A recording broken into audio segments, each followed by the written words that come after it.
Imagine waking up one day to find that your perfect marriage was nothing but a carefully constructed illusion.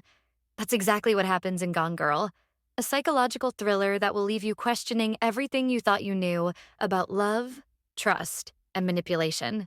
On the morning of their fifth wedding anniversary, Amy Dunne disappears without a trace. The evidence?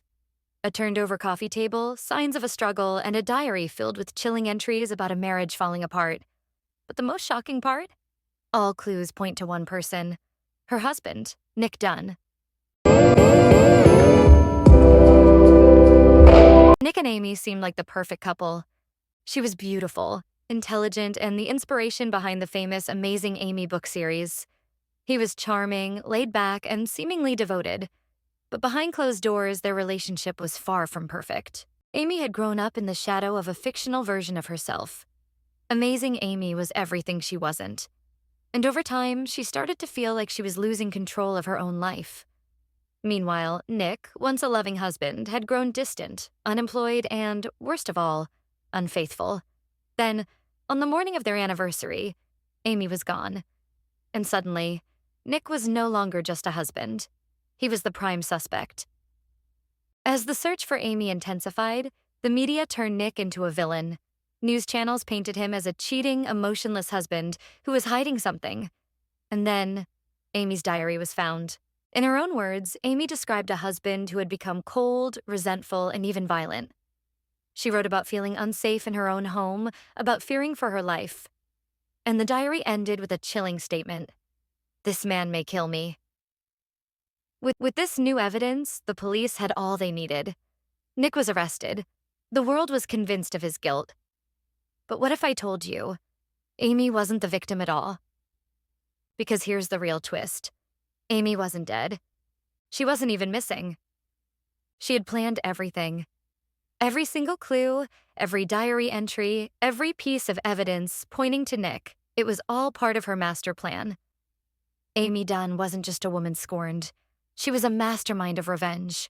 She had staged her own disappearance to frame Nick for her murder, making sure the world turned against him. She changed her appearance, went into hiding, and waited for her plan to unfold. But then, things took a turn. Amy's money was stolen by people she trusted, forcing her to seek help from an old flame, Desi Collings, a wealthy ex-boyfriend who was still obsessed with her. At first, he seemed like the perfect escape, but soon, Amy realized she had put herself in a cage of her own making. Amy was brilliant, but she was also ruthless. Knowing she couldn't stay with Desi forever, she did the unthinkable. She staged another crime. This time, she killed Desi and made it look like self-defense. Covered in blood, she returned home to Nick, playing the role of the traumatized wife who had escaped her captor. Nick knew the truth. He knew Amy had framed him. He knew she was dangerous. But now, the world saw her as a survivor, a woman who had suffered unspeakable horrors.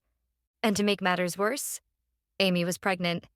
Whether the baby was real or another part of her manipulation didn't matter. Nick was trapped. He had spent the whole story trying to escape Amy, only to realize there was no escape. And that's Gone Girl, a story about love turned toxic, manipulation at its finest, and the terrifying reality that sometimes the person we trust the most is the one who can destroy us. But now, the question is, was Amy a villain, or was she simply taking back control? Let me know your thoughts in the comments. Was Amy justified in what she did? Or was she pure evil? And if you loved this breakdown, don't forget to like, subscribe, and hit that notification bell so you never miss another mind-blowing book recap. Also, tell me, what book should I cover next? Drop your suggestions below, and who knows, your pick might be my next video.